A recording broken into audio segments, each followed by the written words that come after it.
Hello नमस्कार, कैसे हो आप लोग। उम्मीद करता हूँ मस्त भी होंगे, स्वस्थ भी होंगे। और समय आ चुका है राजस्थान के अंदर बहुत सारी भर्तियों को लेकर के, और बजट भी अब आने वाला है। और उसी के साथ साथ रिसेंटली डिप्टी जेलर की वैकेंसी आ गई, और आने वाले समय के अंदर एसआई, आरएस, पटवार और टीचर भर्ती परीक्षा भी कि जो विज्ञापन है वो अपने यहाँ पे जारी होने वाले हैं। लेकिन इन सब के बीच में आप लोगों के मन में एक संदेह रहता रहेगा कि सर एग्जाम चाहे वैकेंसी कितनी भी आ जाए, लेकिन जब एग्जाम होती है उस एग्जाम में जो पेपर लीक होता है ना, जब तक वो नहीं रुकेगा ना तब तक मजा नहीं आएगा। और सही बात है, जब तक पेपर लीक की जो घटनाएं हैं वो रुकेंगी नहीं, मजा नहीं आने वाला। क्योंकि उससे तैयारी करने वाला जो बच्चा है उसके मन में कहीं ना कहीं एक अपने आप में हताशा की भावना आती है कि मैं तैयारी कर रहा हूँ फिर भी मेरा सिलेक्शन नहीं हुआ। और इसी बात को लेकर के अपनी आज की एक बड़ी सूचना, और सूचना ये है कि राजस्थान कर्मचारी चयन बोर्ड जो है वो परीक्षाओं में पेपर लीक को रोकने के लिए एक नई तकनीक का सहारा लेगा। जी हां, राजस्थान कर्मचारी चयन बोर्ड कुछ नवाचार कर रहा है कि कैसे भी करके हम आने वाले समय के अंदर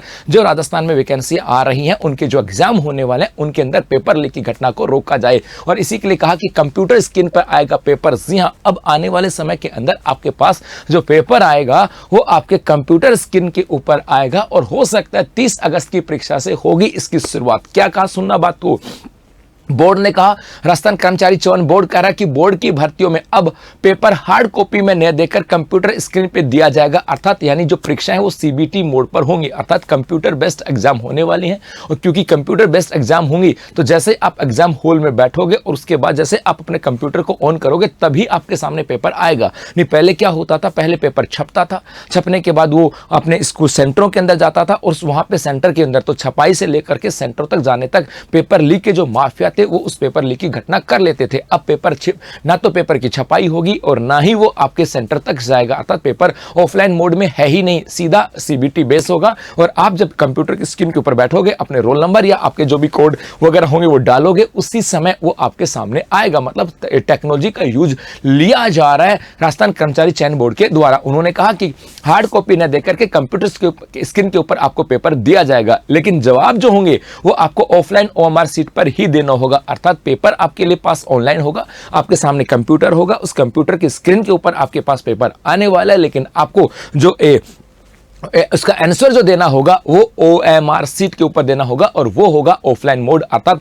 आपके पास एग्जाम तो ऑफलाइन मोड होगी, लेकिन पेपर क्या होगा, ऑनलाइन मोड होने वाला है। ये यहां से है। और इसका नवाचार जो है वो 30 अगस्त को पहली परीक्षा के साथ किया जाएगा। और इसके साथ साथ राजस्थान कर्मचारी चयन बोर्ड ने इसको लेकर के अभ्यर्थियों को गाइडलाइन भी जारी की है। और गाइडलाइन के अनुसार इस बार अभ्यर्थियों को बायोमेट्रिक रजिस्ट्रेशन करवाना होगा। जी हां, कहा है कि बायोमेट्रिक रजिस्ट्रेशन करवाना होगा ताकि पेपर जो उसके अंदर डम्मी जो कैंडिडेट बैठते थे पेपर लीक के अंदर, पेपर लीक पेपर आउट होता था या डम्मी कैंडिडेट बैठते थे, उस डम्मी कैंडिडेट को रोका जा सके। और बायोमेट्रिक वेरिफिकेशन के बाद ही, मतलब परीक्षा समाप्ति पर बायोमेट्रिक वेरिफिकेशन के बाद ही परीक्षा के अंदर छोड़ना होगा। मतलब आपको पहले जब फॉर्म भरोगे आपको बायोमेट्रिक वेरिफिकेशन करवाना होगा। पेपर देने के बाद जब आप बाहर निकलोगे तो तभी निकल पाओगे जब आपका बायोमेट्रिक वेरिफिकेशन हो जाएगा। मतलब डम्मी कैंडिडेट कैसे रोके जा सकते हैं उसके लिए यहां पर काम होगा। अर्थात यहां से यह भी कहा गया, ये भी कुछ नियम दिए हैं कि कैलेंडर में एग्जाम का मोड अंकित होगा। यह भी कहा गया है अभ्यर्थियों को अलग से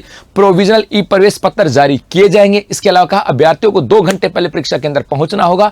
आधे घंटे उस पेपर की ट्रायल होगी, आपके सामने स्क्रीन के ऊपर पेपर आएगा, ऑफलाइन कैसे भरना है, और परीक्षा के अंदर 1 घंटे पहले बंद हो जाएगा। और इसके साथ साथ यह भी याद रखना कहा गया है अपने यहां पर कि भैया आप जब पेपर दे रहे हो तो आपको अभ्यर्थियों को ओएमआर सीट में जवाब देते समय हर एक मार्क के ऊपर गोला काला करना होगा। 5 ऑप्शन होंगे, आप में से किसी पर्सन के 4 ऑप्शन है, यदि उनका जवाब उसमें है तो आपको चारों का जवाब देना है। यदि आपको लगे कि इनमें से कोई भी जवाब नहीं है तो आपको 5वां जो ऑप्शन होगा ई वाला, वो आपको गहरा काला जो है वो करना होगा। यदि आप ऐसा नहीं करते हो तो आपके 1/3 मार्क्स यहां पे कटने वाले हैं। और वहीं 10% से ज्यादा प्रश्नों के जवाब आपने गहरे नहीं किए तो अभ्यर्थियों को एग्जाम से डिबार भी किया जाएगा। अर्थात जो अपना राजस्थान कर्मचारी चयन बोर्ड है अब वो सतर्क हो गया है पेपर लीक की घटनाओं को कैसे रोके, और साथ साथ जो डम्मी कैंडिडेट है उनको रोकने के लिए कि कैसे हम डम्मी कैंडिडेट को एग्जाम में बैठने से रोक सकते हैं। तो बड़ी खबर है, अब तैयार हो जाओ अपनी तैयारी के लिए, क्योंकि एग्जाम जो कर्मचारी चयन बोर्ड है आरपीएससी है वो तैयार है, वैकेंसी जारी करने के लिए वो तैयार है।